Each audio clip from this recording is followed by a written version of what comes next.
जो भी इस वीडियो को देख रहे हैं, मेरी प्रार्थना है कि प्रभु इस वचन के द्वारा आपको आशीष दे। परमेश्वर का धन्यवाद करती हूँ इस आज की शाम के लिए कि प्रभु ने हमें यह अवसर दिया कि हम परमेश्वर के वचन में से कुछ पढ़ सकें। और मैं मन्ना प्रार्थना भवन के सदस्यों को भी जय मसीह करती हूँ। और आइए कुछ हम वचन में से आपके साथ बांटें। आज का जो विषय है इफिसियों 5 का 16। अवसर को बहुमूल्य समझो क्योंकि दिन बुरे हैं। हकीकत में दिन बुरे हैं, समस्याएं जीवन में हैं। आज हर जगह चिंता, डर, भय बना हुआ है। निराशा, हर घर में निराशा, परेशानी, पारिवारिक समस्याएं, और हर मनुष्य यही सोचता है हम कहाँ जाएं, कहाँ छुपें जिससे कि हम सुरक्षित रह सकें, या कौन सा ठिकाना है जहाँ हम सही रूप में अपने जीवन को, अपने परिवार को रख सकें, कैसे बचा सकें कोरोना वायरस से, महामारी से। ये सब लेकर मनुष्य आज चिंताग्रस्त है। सारी चीज़ें होते हुए भी उसके जीवन में शांति नहीं है, सुख नहीं है। अच्छा भोजन है फिर भी वो खाने के बाद भी संतुष्ट नहीं है। दाऊद कहता है अपने भजन 90:12 में, हम कैसे अपने दिन गिनने की समझते। परमेश्वर से वो प्रार्थना कर रहा है कि हे परमेश्वर, हमें अपने गिन देने की समझ दे कि हम बुद्धिमान हो जाएं। दाऊद बुद्धि मांग रहा है। वचन में अक्सर वो बहुमूल्य है जो हमें समझना है। कौन सी ऐसी जगह है जहां हम सुरक्षित रह सकते हैं। आज मनुष्य के दिमाग में, जीवन में वो यही सोचता है कि मैं कहाँ जाऊं, कहाँ छुपूं जहां मैं सुरक्षित रह सकूं। एक व्यक्ति इतना बुद्धिमान हो गया कि वो जाकर फ्रिज में छुप गया, और वो फ्रिज में छुप गया, और जो उसका हाल हुआ ये आप सब जानते हैं कि क्या हुआ होगा। कि वो अपनी बुद्धि का कार्य कर रहा था कि मैं ऐसी जगह छुपूंगा जहां मुझे महामारी नहीं घेर सकती, जहां मुझे कोरोना वायरस नहीं लग सकता। मैं सोचती हूँ कोई ऐसे बुद्धि का इस्तेमाल ना करे, परंतु सब कुछ अपने परमेश्वर पे छोड़े। और लोग जो जैसा कहता है वैसा ही करने लगते। मैं आपको बताऊं जहां आप सुरक्षित रह सकते हैं, वहां आपको ठिकाना पाओगे। प्रभु आपको सुरक्षित रखेगा। जो परमेश्वर हमारे लिए प्रबंध करते हैं, आज मैं आपके सामने पढ़ूंगी भजन 91, जिसमें परमेश्वर की ये जगह है जिसमें मनुष्य सुरक्षित रह सकता है। परम प्रधान के छाये स्थान में बैठा रहे, वो सर्वशक्तिमान की छाया में ठिकाना पाएगा। हालेलुया, प्रभु की स्तुति हो। जब हम अपने आप को परमेश्वर के हाथों में सौंप देते हैं तो परमेश्वर अपने सुरक्षित स्थान पर हमें रखता है। जब आप विश्वास के साथ परमेश्वर की संगति में रहते हैं, वो आपको सुरक्षा में ले लेता है, और आपको महामारी से, वो ऐसा परमेश्वर है कि वो आपसे कहता है मैं तुझे महामारी से भी बचाऊंगा। वो महामारी से भी बचाता है, और वो अपने पंखों की आड़ में आपको ले लेता है। जिस प्रकार एक मुर्गी अपने बच्चों को पंखों में सुरक्षित रखती है, परमेश्वर भी हम और आप जब उसके बच्चे हैं, वो हमें सुरक्षित रखता है। ऐसा हमारा परमेश्वर है। वो प्रेम करने वाला परमेश्वर है, दया करने वाला परमेश्वर है, और हमको सदा हमारी रक्षा करने वाला परमेश्वर है। प्रभु की स्तुति हो। वो आपको हर प्रकार से बचाएगा, अपने पंखों की आड़ में लेगा। कोई विपत्ति तुझ पर ना पड़ेगी। परमेश्वर का वचन कहता है कोई विपत्ति, आज जो विपत्ति है, आज जो समस्या है, आज लोग यहाँ वहाँ भाग रहे हैं, आज लोग छुपने का स्थान ढूंढ रहे हैं, आज अनेक दवाओं का इस्तेमाल कर रहे हैं, परमेश्वर का वचन कहता है कोई विपत्ति तुझ पर ना आएगी। Praise the Lord. परमेश्वर का धन्यवाद हो। वो आपको कोरोना वायरस से बचाएगा, महामारी से बचाएगा। वो दयालु परमेश्वर है।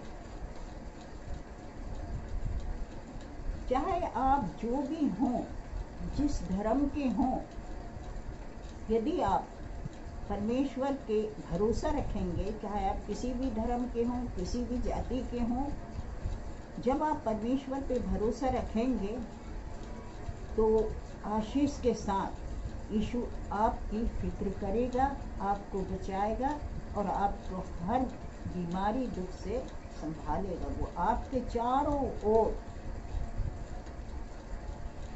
बाड़ा बांध देगा, चारों ओर वो आपको बाड़ा बांध देगा, सुरक्षा में रखेगा। प्रभु की महिमा हो। वो ऐसा बाड़ा बांधता है जिस प्रकार से हम जब कोई चीज़ लगाते हैं तो एक बाड़ा बांध देते ताकि फालतू जानवर आके नुकसान ना करें, परंतु प्रभु हमारे चारों ओर बाड़ा बांधता है ताकि शैतान आकर हम पर और आप पर हमला ना कर सके। और वो आपको दीर्घायु से तृप्त करेगा और वो आपको अपना दर्शन दिखाएगा।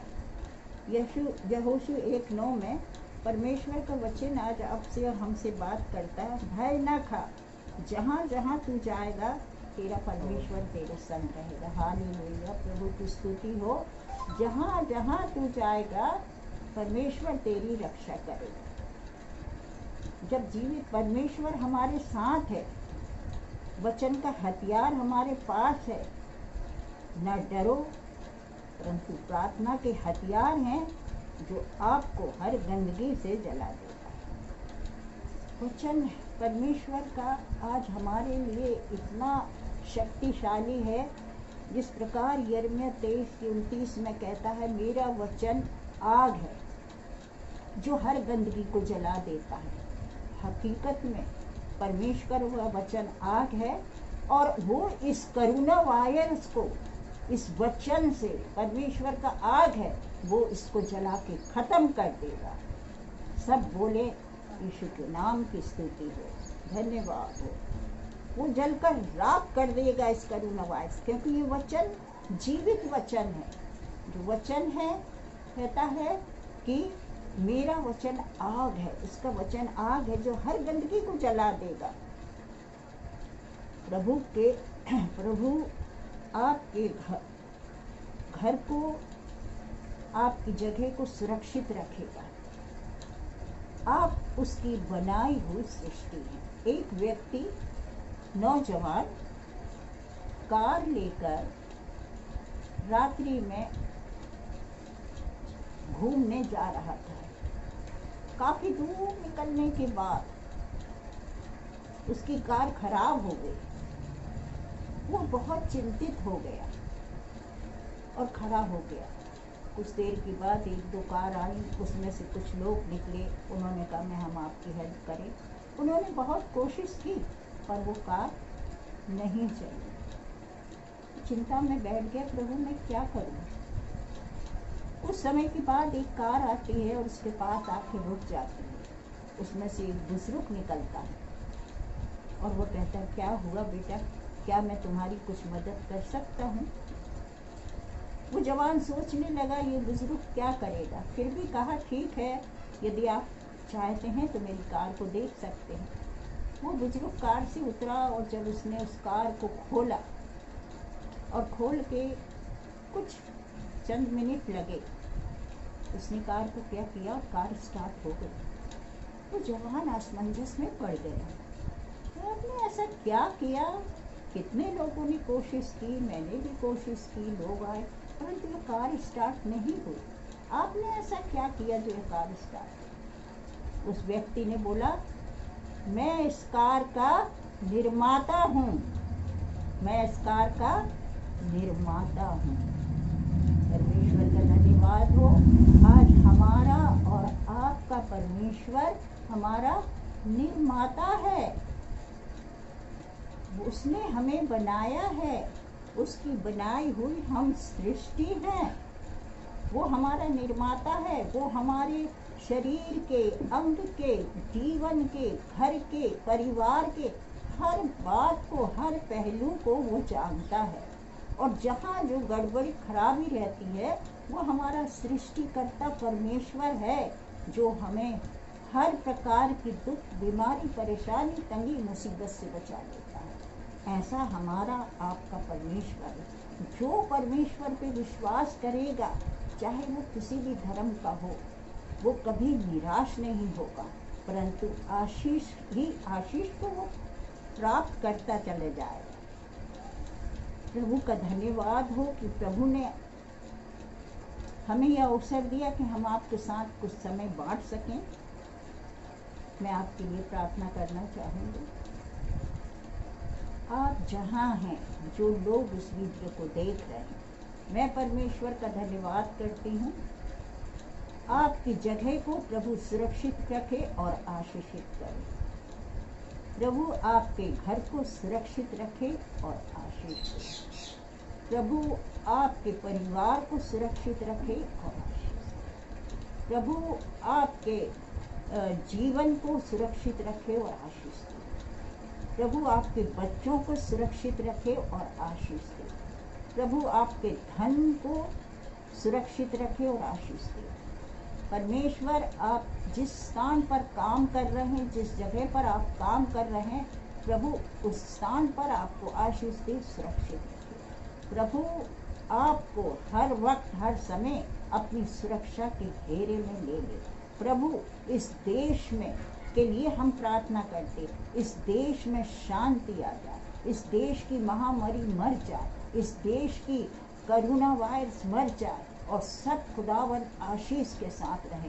प्रभु मैं प्रार्थना करती हूँ कि आपका राज्य आए, हर एक घुटना आपके सामने झुके, हर एक जीव प्रभु आपको अंगीकार करने पाए। प्रभु जी, जिन्होंने अब तक मसीह आपको पहचाना नहीं है, वो भी आपको पहचाने। इस वक्त प्रभु बच्चे जो पढ़ाई कर रहे हैं, उनकी सुधि ले प्रभु, उन्हें बुद्धि, ज्ञान और समझ दे परमेश्वर। जो प्रभु जी जवान हैं, जिन्हें नौकरी की आवश्यकता है, परमेश्वर पिता उन्हें नौकरी दे।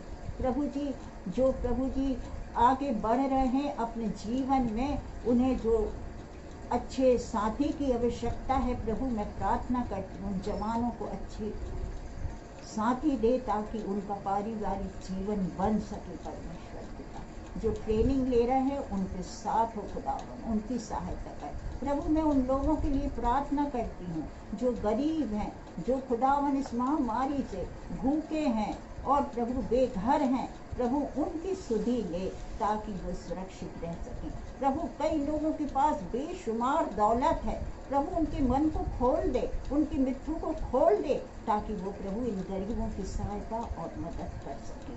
प्रभु मैं आपका धन्यवाद करती हूँ कि आपने मुझे इस योग बनाया कि आज इस छोटे से वीडियो के द्वारा, प्रार्थना के द्वारा, वचन के द्वारा मैं आपके सामने आई।